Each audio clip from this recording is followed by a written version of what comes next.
नमस्कार CSK news में आप सभी दोस्तों का एक बार फिर से बहुत बहुत स्वागत है। दोस्तों वक्त की बड़ी खबर निकल के आ रही है। भारत चीन सीमा विवाद के बीच चालबाज चीन को एलएसी पर आईटीबीपी ने की ललकार, कहा हमें चकमा नहीं दे सकता। चाइना आर पार की स्थिति में आईटीबीपी के जवानों ने चीन को ललकारा है, दम है तो आ जाओ। जी हाँ, ये बड़ी खबर, दूसरी बड़ी अपडेट निकल के आ रही है। फिलहाल 10 जासूसों को गिरफ्तार किया अफगानिस्तान ने।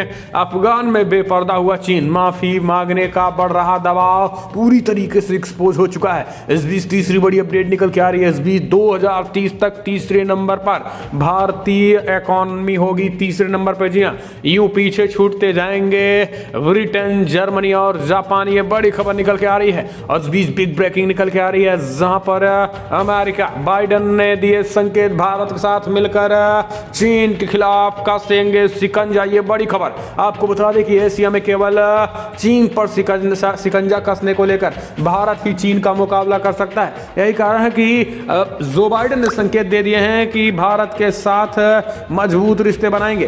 तो सब कुछ खबर एक करके आपको विस्तार से बताएंगे। ताइवान ने चीन के खिलाफ कर ली है परमाणु युद्ध की धमकी, परमाणु युद्ध के आर पार का ऐलान, यानी परमाणु युद्ध से अब वार करेगा ताइवान बनाने के कदम बढ़ा चुका है।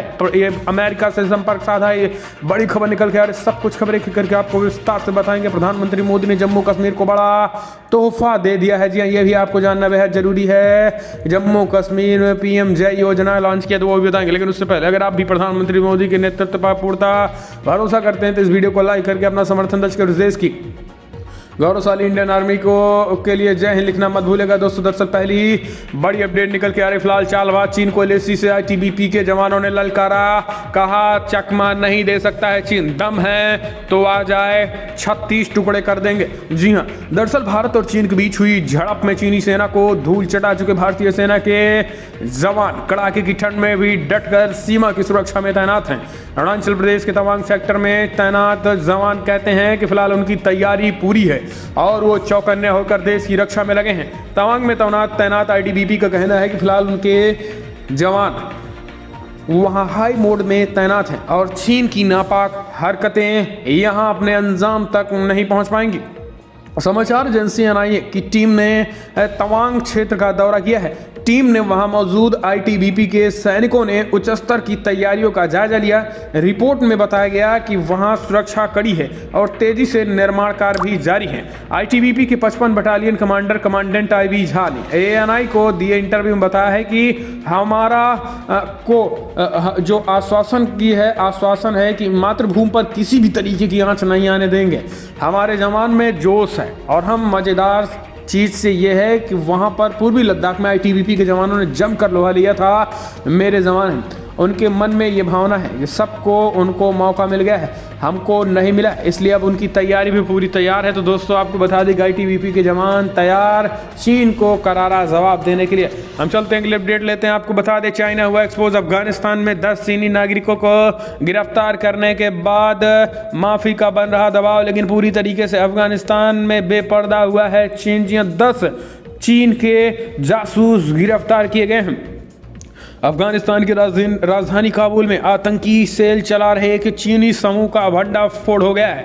इनमें करीब 10 चीनी नागरिक शामिल हैं। आतंकी गतिविधियों में चीनी नागरिकों की संलिप्तता का खुलासा होने की वजह से चीन को भारी शर्मिंदगी उठानी पड़ी है। अफगानिस्तान के शीर्ष राजदूतों और सुरक्षा अधिकारियों के हवाले से हिंदुस्तान टाइम्स ने लिखा है कि फिलहाल चीन अशरफ गनी सरकार को इस बात के लिए मनाने की कोशिश कर रही है कि वह इस मामले को बाहर न आने दे। हालांकि अफगानिस्तान ने चीन से आधिकारिक रूप से माफी मांगने के लिए कहा है।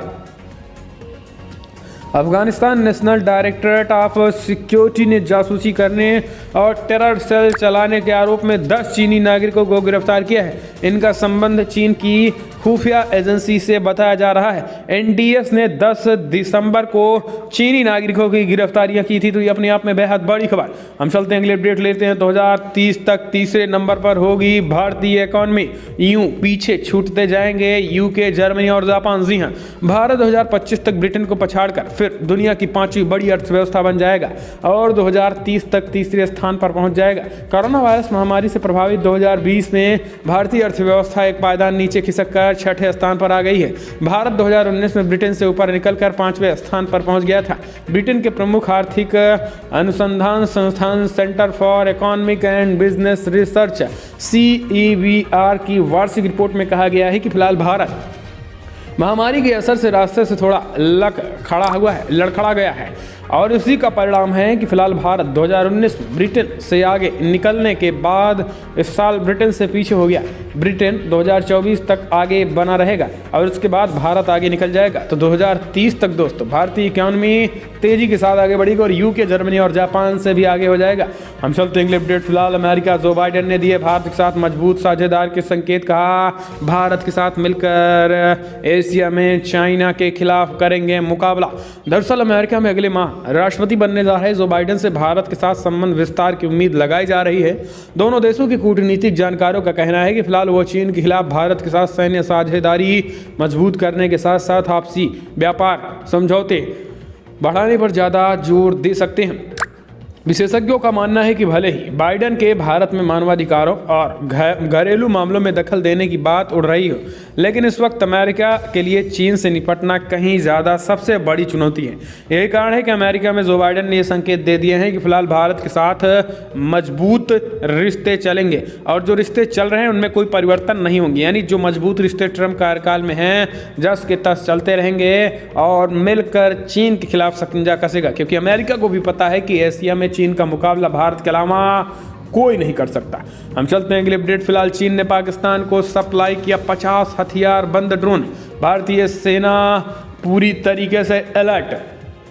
चीन ने इसी महीने पाकिस्तान को 50 हथियारबंद ड्रोन की सप्लाई की है। ये ड्रोन विंग लूंग 2 के नाम से भी जाने जाते हैं। चीन और पाकिस्तान की ये नई डील अधिक ऊंचाई वाले क्षेत्रों में भारत के लिए बुरी खबर हो सकती है, क्योंकि भारतीय सेना में नए युग के स्टैंड ऑफ हथियारों का जवाब देने की क्षमता नहीं है, लेकिन भारतीय सेना अपने हवाई क्षेत्र में घुसने वाले ड्रोन को मार गिराने में सक्षम है। चीनी मीडिया का कहना है कि फिलहाल भारतीय जमीनी संरचनाएं बड़ी संख्या में सशस्त्र ड्रोनों के हमले को विफल करने में असमर्थ हैं। अफ्रीका और एशिया में चीनी ड्रैगन की सफलता को ध्यान में रखते हुए भारतीय सेना के अधिकारियों का कहना है कि फिलहाल हथियारबंद ड्रोन निर्बाध हवाई क्षेत्रों में काम करते हैं या जहां संबंधित देश का हवाई प्रभुत्व है। हम चलते हैं अगले अपडेट लेते हैं। फिलहाल बड़ी खबर, जापान में रक्षा उप मंत्री ने भारत को बताया एशिया का ग्रेविटी सेंटर। जी हाँ, जापान के रक्षा उप मुख्यमंत्री योशिहिदे नाकायामा ने भारत को एशिया का गुरुत्व केंद्र करार देते हुए कहा है कि उनका देश भारत को 4 देशों के गठबंधन क्वाड को लेकर और प्रतिबद्धता देखना चाहता है। एक निजी न्यूज चैनल को दिए इंटरव्यू में नाकायामा ने इलाके में महत्वपूर्ण नौवहन क्षेत्र में चीनी सेना की आक्रामकता के कारण उत्पन्न चुनौतियों को बढ़ने के लेकर चिंता भी व्यक्त की है। उन्होंने कहा है कि यह जरूरी है कि इस स्थिति से निपटने के लिए समान विचारधारा वाले देश अपना सहयोग बढ़ाएं।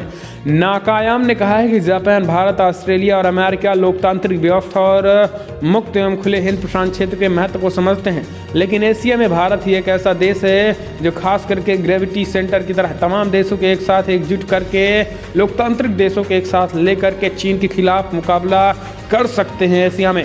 हम चलते हैं अगले अपडेट लेते हैं। फिलहाल नेपाल में खिसक रहा चीन की जमीन, तो अब ओली प्रचंड को मनाने में आनन फानन मंत्री भेज रहा ड्रैगन। जी हाँ, नेपाल के प्रधानमंत्री केपी शर्मा ओली को अपने इशारों पर नचाने वाले चीन को ताज़ा राजनीतिक संकट के लिए बाद अपनी ज़मीन खिसकती नजर आ रही है। यही वजह है कि चीन नेपाल में कम्युनिस्ट पार्टी में चल रहे महासंकट के बीच आनन फानन में अपने मंत्री को भेज रहा है। चीन की सत्तारूढ़ कम्युनिस्ट पार्टी के अंतर्राष्ट्रीय विभाग के उप मुख्यमंत्री गुओ जोंगुई नेपाल आ रहे हैं और माना जा रहा है कि वो पीएम ओली तथा उनके धुर विरोधी पुष्प कमल दहल प्रचंड के बीच विवादों को सुलझाने के लिए एक अंतिम कोशिश कर सकते हैं। तो आप समझ सकते हैं कि चाइना पूरी तरीके से नेपाल में इंटरफेयर कर रहा है और ये अपने आप में कम्युनिस्ट पार्टी की सरकार होने की वजह से ही ऐसा हो पा रहा है। और यही कारण है कि नेपाल के तो अब दिन लद गए हैं। यानी नेपाल के दिन, जहां चीन जिस चीज़ पर चीन की नज़र बुरी नज़र हो जाए, काला साया हो जाए चीन का, समझो वो देश पूरी तरीके से गटर में जाने वाला है। हम चलते हैं अगले अपडेट। चीनी सेना के कब्जे के खतरे को देखते हुए परमाणु बम बनाने की राह पर बढ़ गया ताइवान। अमेरिका से की बातचीत, चीन के खिलाफ नहीं झुकने वाला है चीन के सामने ताइवान। दक्षिणी चीन सागर में चीन की सेना के बढ़ते जमावड़े से ताइवान पर हमले का खतरा मंडराने लगा है। यही नहीं, हांगकांग में चीन के राष्ट्रपति शी जिनपिंग के इशारे पर की गई बर्बरता को न केवल ताइवान बल्कि पूरी दुनिया में देखा गया है। चीनी सेना पीपल्स लिबरेशन आर्मी के हमले बढ़ते खतरे के बीच अब आशंका जताई जा रही है कि ताइवान आत्मरक्षा के लिए परमाणु बम बनाने का रास्ता अख्तियार कर सकता है। एशिया टाइम्स की रिपोर्ट में कहा गया है कि फिलहाल हांगकांग में दुनिया ने चीन की आक्रामक कार्रवाई को देखा और ब्रिटेन के साथ हुए वादों को भी टूटते हुए देखा है। चीन ने हांगकांग में मानवाधिकारों और अभिव्यक्ति की आज़ादी को कुचल कर रख दिया है। रिपोर्ट में कहा गया है कि हांगकांग में इस कार्रवाई से चीन को कुछ भी हासिल नहीं हुआ है, बल्कि विश्व भर में उनकी छवि बहुत खराब हुई है। हम चलते हैं अगले अपडेट। पाकिस्तान में इमरान की बड़ी मुसीबत, जनगणना को लेकर MQM ने की विरोध की धमकी दी है। दरअसल पाकिस्तान में प्रधानमंत्री इमरान खान की सरकार की मुश्किलें कम होती नहीं दिख रही है। इमरान सरकार के प्रमुख सहयोगी दल मुत्ताहिदो कौमी मूवमेंट ने विवादास्पद राष्ट्रीय जनसंख्या 2017 को मंजूरी प्रदान करने के कैबिनेट के हाल के फैसले का विरोध करते हुए उनके खिलाफ राष्ट्रव्यापी प्रदर्शन की भी चेतावनी दे दी है। MQM के संयोजक खालिद मकबूल सिद्दीकी ने गुरुवार को नेशनल प्रेस क्लब में एक संवाददाता सम्मेलन को संबोधित करते हुए कहा है कि इमरान खान की सरकार पाकिस्तान तहरीक इंसाफ और MQM के बीच हुए समझौते को लागू करने में असफल रही है। सिद्दीक ने प्रधानमंत्री खान से सवाल करते हुए कहा है कि अब सरकार का ही औचित्य क्या है। हम चलते हैं अगले अपडेट लेते हैं। तो दोस्तों फिलहाल बड़ी खबर निकल के आ रही है। आपको बता दें, जम्मू कश्मीर में प्रधानमंत्री मोदी का बड़ा तोहफा। जी हाँ, दरअसल आपको बता दें, जम्मू कश्मीर में मोदी ने शुरू की PM जय योजना, 15 लाख लोगों को मिलेगा मुफ्त बीमा कवर। प्रधानमंत्री नरेंद्र मोदी ने शनिवार को वीडियो कॉन्फ्रेंसिंग के जरिए आयुष्मान भारत योजना के तहत संशासित प्रदेश जम्मू कश्मीर के लिए प्रधानमंत्री जन आरोग्य योजना सेहत की शुरुआत की है।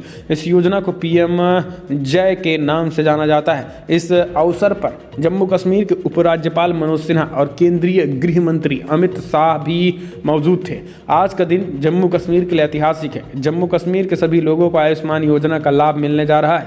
सेहत योजना अपने आप में एक बहुत बड़ा कदम है। जम्मू कश्मीर के अपने लोगों के विकास के लिए ये कदम उठाता देख मुझे बहुत खुशी हो रही है। तो PM मोदी ने ये बड़ी बातें कही हैं। PM ने कहा है कि जम्मू कश्मीर की जनता स्वस्थ होगी तो जम्मू कश्मीर भी स्वस्थ होगा, तो जम्मू कश्मीर भी तेज़ी के साथ आगे बढ़ेगा। ये विपक्षी पार्टियां नहीं चाहती थी तो जम्मू कश्मीर के लिए सरकार की योजनाएं। हम चलते हैं अगले अपडेट। किसान आंदोलन में कारोबारियों के लिए बिचौलिए शब्द का भड़का व्यापारी संगठन CAIT। जी हाँ, दरअसल किसानों से उनकी फसल खरीदने वाले बिचौलिए नहीं, व्यापारी हैं। अगर देश में किसानों को उनकी फसल का सही दाम नहीं मिलता तो इसका दोष व्यापारियों के माथे उन्हें बिचौलिए कहकर नहीं मढ़ा जाना चाहिए। आज जिसे देखो वही किसानों के आंदोलन में व्यापारियों को बिचौलिया कहकर उन्हें बेइज्जत कर रहा है। इसको लेकर देश भर के व्यापारियों में खासी नाराजगी है। वक्त आने पर सभी को जवाब दिया जाएगा। आज अगर 75 साल बाद भी खेती घाटे में है तो इसके लिए खराब कृषि व्यवस्था और सरकारी प्रशासन की व्यवस्थाएं हैं।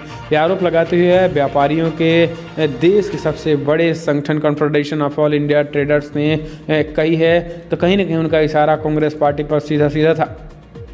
हम चलते हैं अपडेट लेते हैं। फिलहाल दोस्तों बड़ी खबर, असम के सांसद बहारुद्दीन अजमल के 6 बाल गृहों की जांच सामने आया, अलकायदा का कनेक्शन। जी हाँ, बड़ी खबर निकल के आ रही है।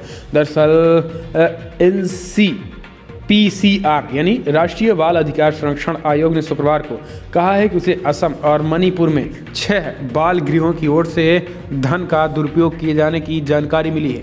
आपको बता दें कि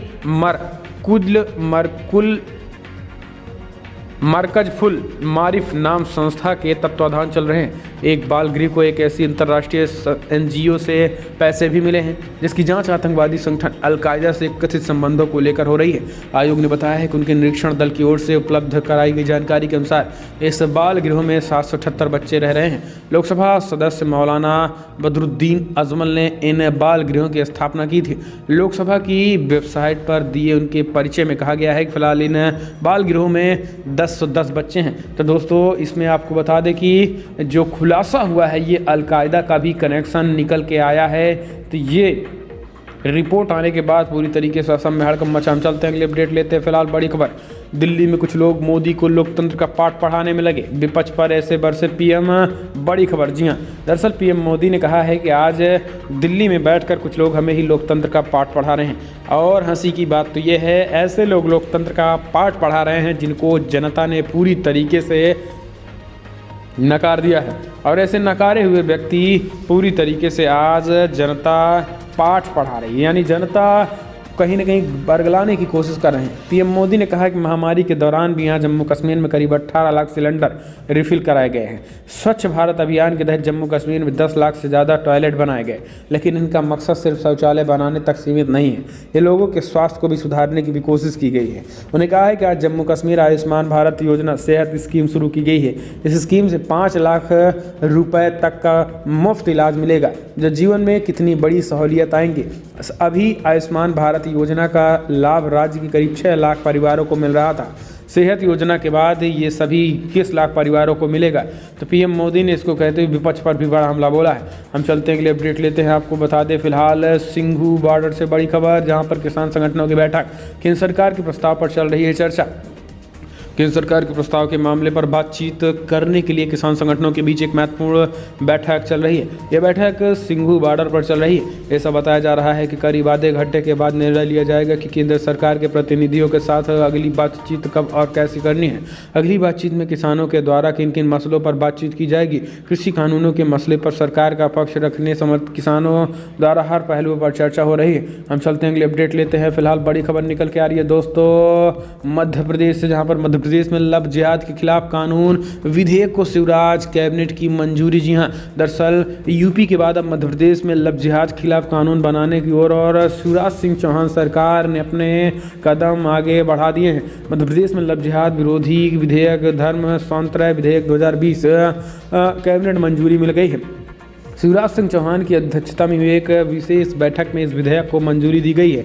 इसके कानून बनने के बाद 1 से 5 साल की सज़ा हो सकती है और कम से कम 25,000 रुपये जुर्माना भी हो सकता है। विधेयक 28 दिसंबर से प्रस्तावित विधानसभा के शीतकालीन सत्र में प्रस्तुत होगा।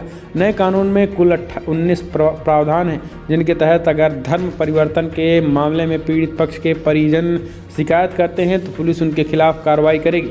अगर किसी शख्स पर नाबालिग, अनुसूचित जाति, जनजाति की बेटियों को बहला फुसला कर शादी करने का दोष सिद्ध होता है तो उसे 2 साल से 10 साल तक की सज़ा दी जाएगी। अगर कोई शख्स धन और संपत्ति के लालच में धर्म छिपाकर शादी करता है तो उसकी शादी शून्य मानी जाएगी। अपराध गैर जमानती होंगे। तो ये बड़ी खबर निकल के आ रही है। मध्य प्रदेश में कानून बनने के बाद अब ऐसे जिहादियों की खैर नहीं है। हम चलते हैं अगली अपडेट लेते हैं। यूपी में कांग्रेस की गाय बचाओ यात्रा, हिरासत में प्रदेश अध्यक्ष अजय कुमार लल्लू। गाय बचाओ किसान बचाओ पदयात्रा निकालने पर अड़े यूपी कांग्रेस के अध्यक्ष अजय लल्लू को शनिवार को यूपी के ललितपुर जिले की पुलिस ने देलवाड़ा कस्बे में करीब 150 कार्यकर्ताओं के साथ गिरफ्तार कर लिया गया। पुलिस ने इसकी जानकारी दी। कांग्रेस नेताओं ने पुलिस पर बल प्रयोग करने का आरोप लगाते हुए कहा है कि जिला अध्यक्ष समेत करीब 2 दर्जन कार्यकर्ता चोटिल हुए हैं। सभी को पुलिस लाइन में रखा गया है। जिले के ऊपर पुलिस अधीक्षक एसएसपी ब्रजेश सिंह ने बताया कि बिना अनुमति पदयात्रा निकालने पड़े प्रदेश अध्यक्ष लल्लू और जिला अध्यक्ष बलवंत सिंह राजपूत समेत 50-60 कार्यकर्ताओं को जैलवाड़ा कस्बे से करीब 12 बजे गिरफ्तार कर लिया गया है। तो ये बड़ी खबर। हम चलते हैं अगली अपडेट लेते हैं। तो दोस्तों आपको बता दें बिना फास्टैग, जी हाँ, मतलब बिना फास्टैग अब 1 जनवरी से 1 किलोमीटर पहले ही NHI रोक लेगा आपको। 1 जनवरी को हाईवे पर कार से कहीं जाने के लिए निकलें तो फास्टैग अवश्य लगा लें। 31 दिसंबर की रात 12 बजे के बाद सभी टोल प्लाजा पर कैश लेन बंद कर दी जाएंगे। National highway authority of India NHI ने आगरा के आसपास के सभी टोल प्लाजा की 1 जनवरी से कैश लेन बंद करने का आदेश दे दिया है। सरकार ने 1 जनवरी से कैश लेन बंद करने का फैसला कर लिया है। अभी तक बिना फास्टैग वाले वाहनों को टोल प्लाजा पर 1 लेन से नकदी लेकर गुजारा जाता था, लेकिन अब ऐसा नहीं हो पाएगा। NHI के परियोजना प्रबंधक अरुण यादव ने बताया कि 1 जनवरी से वो नकदी देकर टोल पार नहीं कर पाएंगे। 1 जनवरी से टोल प्लाजा से 1 किलोमीटर पहले ही बिना फास्टैग वाले वाहनों को रोक दिया जाएगा। उन्हें वापस लाकर टोल प्रबंधन द्वारा बनाए गए एक स्टॉल पर दोगुनी कीमत देकर फास्टैग खरीदना होगा। तो ये बड़ी खबर, नया नियम आ गया है। हम चलते हैं अगली अपडेट लेते हैं। फिलहाल जम्मू और कश्मीर 16 प्रमुख भाजपा में हुए शामिल, पार्टी ने खुलकर किया स्वागत। जी हाँ, दरअसल जम्मू और कश्मीर में राजौरी जिले के 16 प्रमुख लोग शुक्रवार को यहां भारतीय जनता पार्टी में शामिल हो गए हैं और ये पार्टी अध्यक्ष रविंद्र रैना और पूर्व विधायक RS पठानिया के साथ पार्टी के अन्य वरिष्ठ नेताओं की उपस्थिति में भाजपा में शामिल हुए हैं। उन्होंने पार्टी में उनका स्वागत भी किया गया है।